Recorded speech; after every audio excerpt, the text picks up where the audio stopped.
Hey, it's Tim from AK Endless Sports Cards. The trip continues. I am in the Lost Creek area of Marquette, Michigan again. And before we get rolling with today's walk and talk here, I just wanted to say thanks to all of you who have been watching my videos. Viewership has increased, and I'm really pumped about that because I really enjoy making these videos. And it's really cool to see that some of the content and topics are of interest to other groups of people. And so, without any further ado, let's go ahead and get this one started. All right, so I've talked quite a bit lately about various topics pertaining to the National, and had another piece that I wanted to kind of go into today. I'm trying to make sure that I have a well-rounded pieces so that if you haven't been, or it's been a long time since you've went, you really have a good picture of what to expect, but also give you some ideas as far as what you can be thinking about, because we're still a little ways from the show. We're still a couple weeks away, and so it's nice to kind of have some things planned out and be mulling some things over as you're getting prepared to go to the show. All right, so I've talked some about budgeting,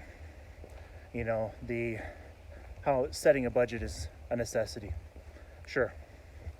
I've talked previously about some of the specific types of cards that I'm looking for. Okay? We talked about some of the cards that went up drastically during COVID and have come back down. I don't want to go back over any of those.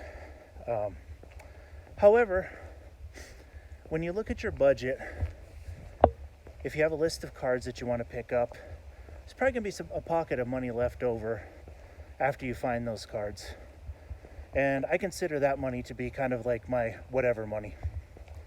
I always leave a portion of my national budget to just stuff that catches my eye.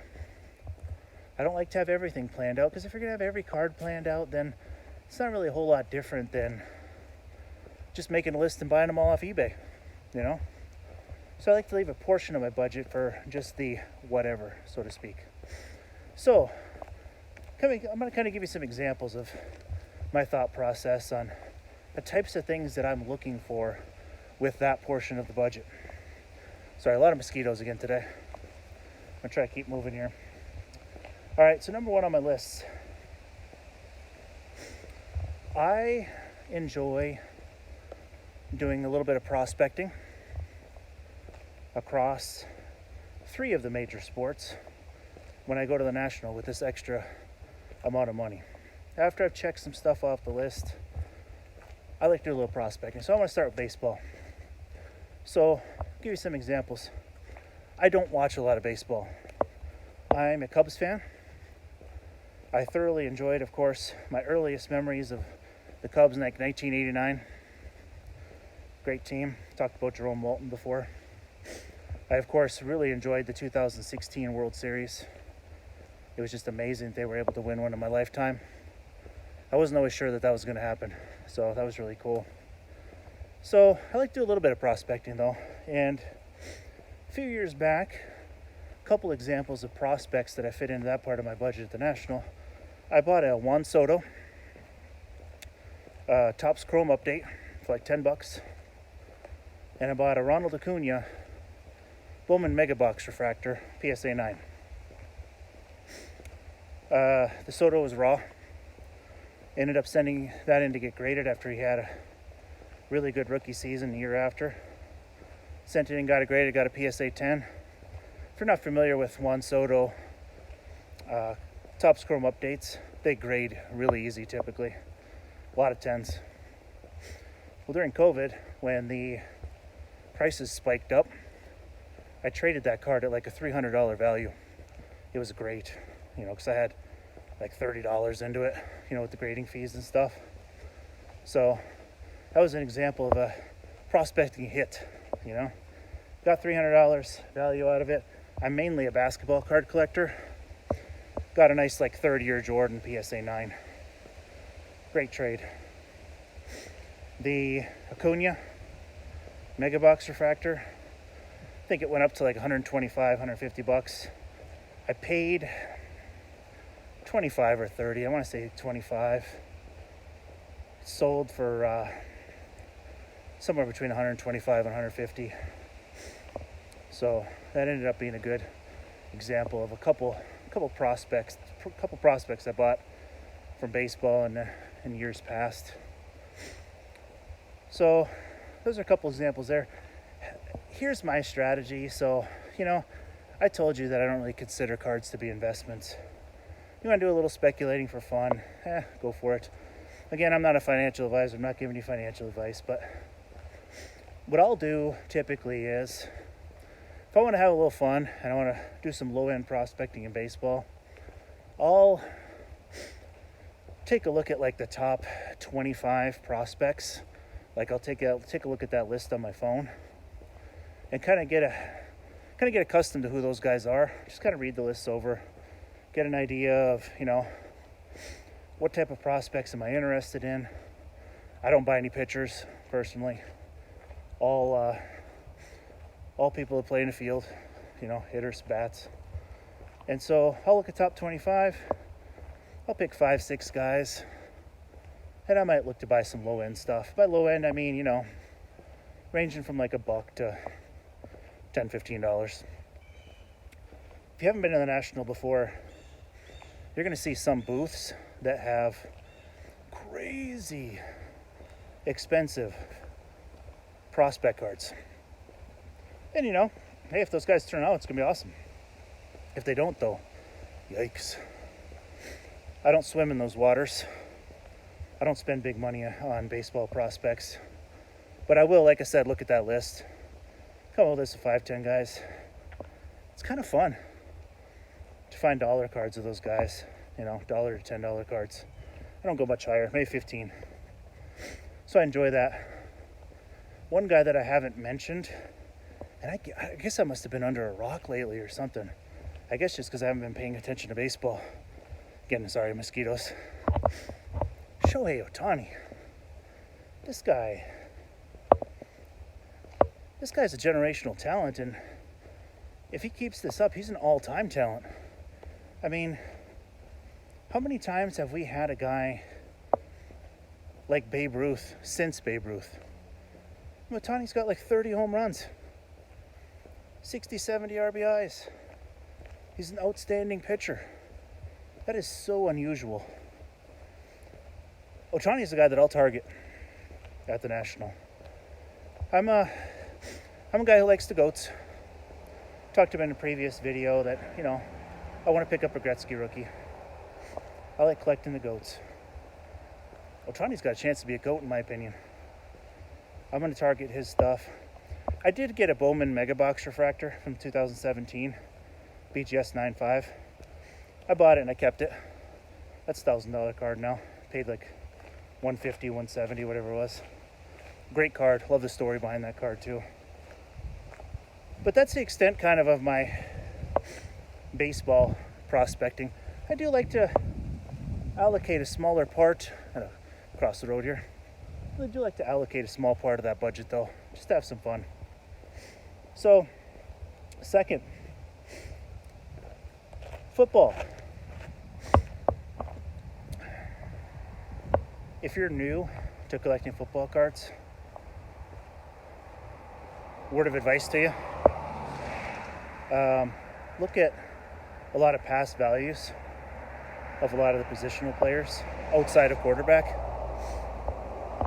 Vast majority of them don't maintain long-term value. Some do. There's exceptions. Charles Woodson. I'm a little biased because I'm a Michigan fan, of course. Charles Woodson, Hall of Famer.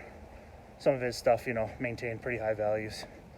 Guys like, Junior Seau. Guys like Ed Reed. There's people that are pretty hardcore collectors of some of these Hall of Fame guys. So yeah, it happens. But by and large, your quarterbacks are going to be the guys that are going to be the biggest deal. They're going to be your most valuable. I like to take a portion of my budget every time I go to the National, and I buy young quarterbacks that I like. I'll go a little higher when I buy these cards. You know, if I get good low-end deals of good brands, you know, if you're going Prism, Select, if you're going to buy Select, make sure you pay attention to levels. You know, there's Concourse, Club, Premier, Field level. I try to just stick with the stuff that's a little harder to get. Club level. Hang on, let's see here, guys. Club level, field level, things like that. Stuff that's a little bit harder to find. Yes. But then, you know, those types of things are going to be a little bit more expensive, so you got to think about that too. So, types of guys that I'm looking for at this year's National Football, guys. Again, these are just my opinions, my thoughts. So, I'm not a huge fan of this year's class, on top of the fact that there probably won't be a ton of product out for them just yet. But this year's class, you know, Bryce Young, CJ Stroud, etc., they're kind of a pass for me. I don't really see myself going after these guys in the long term either. So I probably just pass mainly on this class. So what I'm going to do is I'm going to go back a little further in my search.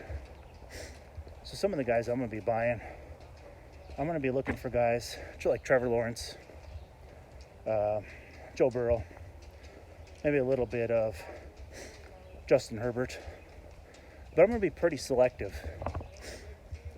So this year, I'm going to be looking for field levels, you know, maybe Prism Silvers.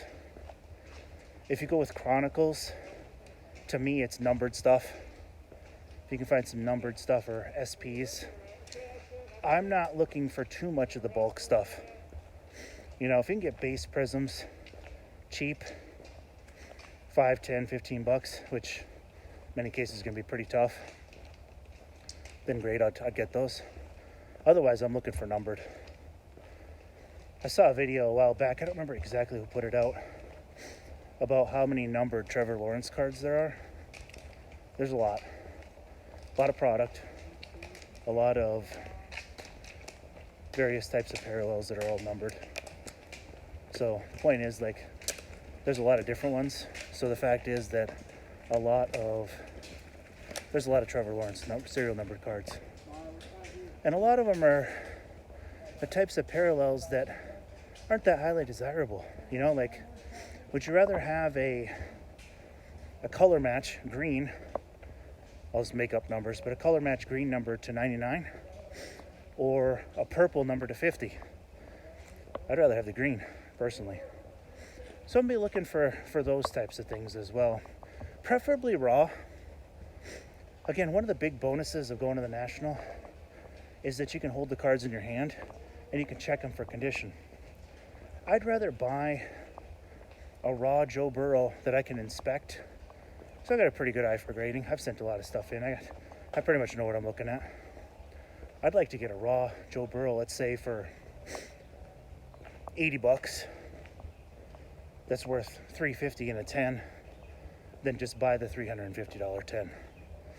I'll buy it if the condition looks great, and I'll roll the dice and potentially grade it. If it grades out a 9, then it's probably worth about what I paid for it. If it grades a 10, there's a great value add. So, something to think about. So as for me, I'll be passing on this year's class, and I'll instead just target those particular quarterbacks. A lot of guys are big on Hurts. I'm not. He's a great player, but the style of play, I don't know. The Eagles are going to be really good, I guess. He's just not a guy I'm going to be looking for at this time. Last, basketball. All right. Wembanyama. He's the latest, greatest. Some of the quote-unquote experts are saying he's going to be better than LeBron. I don't know about that. But a lot of people like him is the point. Bowman first cards. Expensive out of the gate. Last I checked, $400-$500. It's a pass for me. The national exclusives, as I'd mentioned, I'll go for those. if he's in a Panini VIP set. I'll acquire as many of those sets as I can for like 20-25 bucks. That's my target range. So of course he's a guy. As far as that previous class though, because there's the ones where they are the class where there's a lot more product. That'd be Paulo Banchero. It's really the only guy from that class that I'm super interested in. That can change over time. But with prospecting for me, sometimes I pick the one or two guys that I think are the absolute best, and I'll pick up cards of them. And if I miss on somebody, I'll know it before those cards get too ridiculous, and then go back and buy some. You know, you go back to, 2012, 2013. You go back to like Giannis time frame. A lot of people missed on him. I didn't have a lot of his stuff either. But you have time to scoop those guys up later if they pan out. Types of stuff I'm looking for within my budget. I'd like to pick up a few Paulo Banchero Prism Monopoly rookies. That's the kind of stuff I'll be looking for. Maybe some base Prisms. Haven't looked at Prism Silver prices. It's possible. I'll spend more on basketball guys, typically, than I will on football. So I'll be on the lookout for that kind of stuff. Chet Holmgren. I don't really have anything of him at all. Ooh, sun's really bright. Don't really have anything to Chet. So same. Prism Monopoly. I don't know. I just kind of like those cards. They're cheap. I picked up a few Paulo Bancheros already. Like $5-6 a piece. It's fine. Quality control's iffy on those. So that's another reason why I'll be looking for those at the National, because I can look at them. I don't like buying that type of stuff on eBay because it's really hard to judge condition. And again, I don't grade everything I buy by any means, but it's really nice to have the option. So something that I'll be considering. I'm going to turn around here. There we go. Sorry. Really bright. With that said, it's nice to have a focus when you go to a big show like the National. Have your little list of stuff you really want to look at. To recap, I'd really recommend setting aside a portion of your budget for what I like to call just whatever, the stuff that catches your eye. Sometimes like half my budget is that type of stuff. This year, I'm trying to take about a quarter of my budget for just stuff that catches my eye. I don't mind telling you. So, budget-wise this year for this show, I'm in that $1,500 to $2,000 range for my budget. So, I don't have the highest budget. There's people that spend way more money than I do. But I'm also not at the bottom either. $1,500 to $2,000 to spend on cardboard, I feel is a pretty healthy budget. I don't really see myself increasing with that a whole lot in the future. So, just want to share some of my opinions. It's nice to think about this stuff in advance, because the first couple times that I went to the National, I never thought about any of this. And, I had a budget, but I was kind of just wandering around aimlessly. And then, I got home and it's like, well, dang it, there's a couple cards that I really should have picked those up, because they've gone down a lot and they're good deals. So I think it helps to have some of those types of things on your list. So some things to think about. All right, guys. Well, again, I just want to thank everybody that's been watching my videos. I really enjoy doing this. And on top of that, I'm getting out and walking and just feeling great, trying to get 3-4 miles in a day. So thanks again. And remember that the opportunities for collecting sports cards are endless.